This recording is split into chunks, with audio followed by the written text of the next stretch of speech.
آج اس ویلاگ میں ہم بات کریں گے کہ سعودی عرب پاکستان کی مالی امداد کیوں کرتا ہے اور کیا پاکستان سعودی عرب کے لیے ایک طاقت ہے یا پھر بوجھ۔ ناظرین، پاکستان میں گزشتہ ایک برس کے دوران معاشی بحران بدتر ہوتا جا رہا ہے اور پاکستان مسلم لیگ نواز کی سربراہی میں اتحادی حکومت کسی نہ کسی طرح ملک کو گمبھیر ہوتی معاشی صورتحال سے نکالنے کے لیے کوشاں نظر آتی ہے۔ گزشتہ چند دہائیوں سے جب بھی پاکستان کو اس نوعیت کی معاشی صورتحال کا سامنا ہوا تو فوجی اور سیاسی حکمرانوں کی نظریں سعودی عرب کی جانب اٹھتی دکھائی دیں اور سعودی عرب کی جانب سے بھی ملنے والا رد عمل عموماً مایوس کن نہیں رہا۔ تو اس مرتبہ بھی سعودی ولی عہد محمد بن سلمان نے پاکستانی فوج کے جنرل عاصم منیر سے رواں ہفتے ہونے والی ملاقات کے فوراً بعد اپنے مالیاتی اداروں کو حکم دیا ہے کہ وہ پاکستان میں سرمایہ کاری اور قرضوں کو بڑھانے کا جائزہ لیں۔ سعودی اعلان کے مطابق پاکستان میں جاری سرمایہ کاری کا حجم 10 ارب جبکہ اسٹیٹ بینک آف پاکستان میں ڈپازٹ سعودی عرب کا حجم 5 ارب ڈالر تک لے جانے کا جائزہ لیا جا رہا ہے۔ سعودی عرب کا شمار دنیا کے امیر ترین ممالک میں ہوتا ہے، لیکن سوال یہ ہے کہ وہ غریب اور مصیبت زدہ ملک یعنی پاکستان کی مدد کے لیے بار بار کیوں آگے آتا ہے؟ ناظرین، اس سوال کا جواب ماضی کے چند واقعات اور دونوں ممالک کے روابط میں چھپا ہے۔ سن 1898 میں پاکستان کی جانب سے ایٹمی تجربے کیے جانے فوراً بعد سعودی عرب کے اس وقت کے وزیر دفاع شہزادہ سلطان بن عبدالعزیز ال سعود اسلام آباد پہنچے تھے۔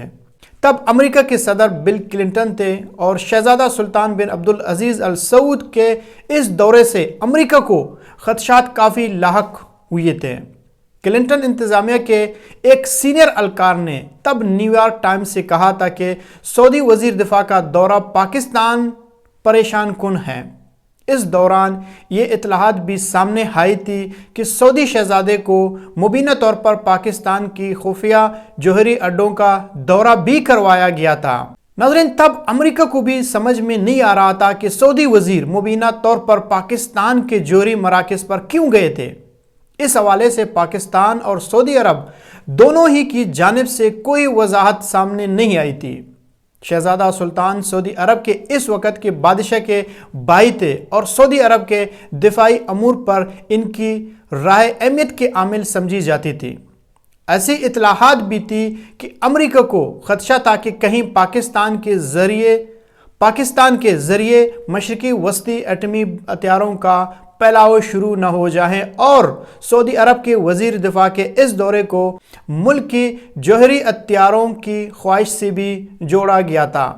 تاہم سابق سیکرٹری خارجہ نجم الشیخ کے مطابق جو لوگ یہ سمجھتے ہیں کہ سعودی عرب کی اس حوالے سے کوئی دلچسپی تھی، اس میں کوئی سچائی نہیں ہے۔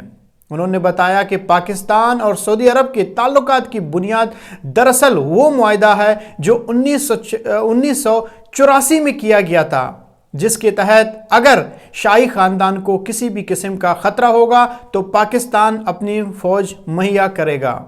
ناظرین، پاکستان پریس کے مطابق شہزادہ سلطان کے ساتھ اس وقت کے وزیر اعظم محمد نواز شریف اور مشہور ایٹمی سائنسدان ڈاکٹر عبدالقدیر خان بھی یورینیم افزودگی مرکز میں موجود تھے۔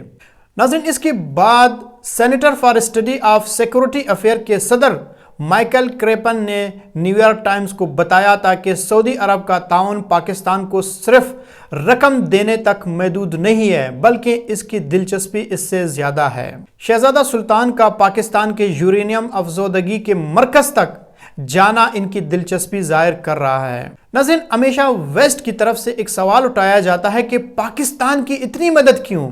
سعودی عرب اور پاکستان کی دوستی کے حوالے سے سن 2008 میں بروکنگز انٹیلیجنس پروجیکٹ کے سینئر فیلو اور ڈائریکٹر بروس ریڈل نے لکھا تھا کہ سن 1960 کی دہائی سے عرب دنیا سے باہر پاکستان کو سعودی عرب سے جتنی امداد ملی ہے اتنی کسی اور ملک کو لائف میں کبھی نہیں ملی ہے۔ انہوں نے دعویٰ کیا کہ مثال کے طور پر مئی 1998 میں جب پاکستان یہ فیصلہ کر رہا تھا کہ آیا انڈیا کے 5 جوہری تجربات کا جواب دیا جائے یا نہیں، تب سعودی عرب نے پاکستان کو یومیہ 50,000 بیرل تیل مفت دینے کا دعویٰ کیا تھا۔ اس سے پاکستان کو ایٹمی تجربے کے بعد مغربی ممالک کے اقتصادی پابندیوں کا مقابلہ کرنے میں بہت مدد ملی۔ ان کا مزید کہنا تھا کہ کہا جاتا ہے کہ سعودی عرب کے اس وعدے نے اس وقت کے وزیر اعظم نواز شریف کو ایٹمی تجربے کا فیصلہ کرنے کا حوصلہ ملا تھا۔ تاہم اس دعوے کے آزادانہ طور پر تصدیق نہیں کی جا سکتی ہے۔ ایک اور سوال ہے، پاکستان سعودی عرب کے لیے بوجھ ہے یا اس کی طاقت ہے؟ بروس ریڈل نے لکھا ہے کہ پاکستان کے ایٹمی تجربے کے بعد سعودی عرب نے پاکستان کے خلاف امریکہ اور یورپی یونین کے پابندیوں کو نرم کروانے میں بہت مدد کی تھی۔ ان کے مطابق سعودی شاہی خاندان اور وہاں کے مذہبی اداروں کی جانب سے بڑے پیمانے پر مالی مدد آئی تھی۔ پاکستان کے مدارس کو فنڈز بھی سعودی عرب سے آتے ہیں۔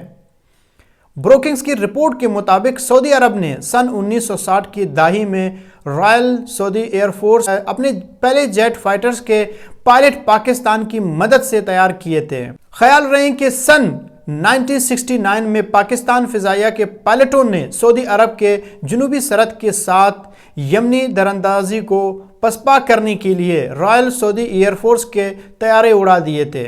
اس کے بعد سے پاکستان اور سعودی عرب کے درمیان قریبی فوج تعلقات کبھی نہیں رکے۔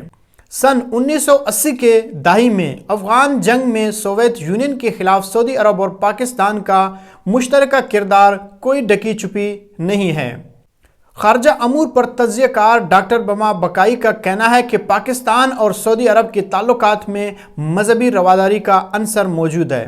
اس سے بھی اہم اسٹریٹجک اور نظریاتی ہم آہنگی ہے۔ اگر آپ 80 کی دہائی دیکھیں تو چاہے ایران کا انقلاب ہو یا افغان جنگ، سعودی عرب، پاکستان اور امریکہ کے درمیان اسٹریٹجک کنورجنس تھی۔ انہوں نے کہا کہ اس اسٹریٹجک کنورجنس کے باعث اب یہ بات کہی جاتی ہے کہ جو شدت پسندی کی لہر، وبائی اسلام کا عروج ہو یا شیعہ مخالف نظریات کا ابھرنا بھی اس گڑھ جوڑ کے شاخسانے ہیں جس کے خلاف پاکستان میں اب تھوڑی بہت بات ہو رہی ہے۔ ناظرین، پاکستان میں سعودی عرب کا کیا اثر ہے؟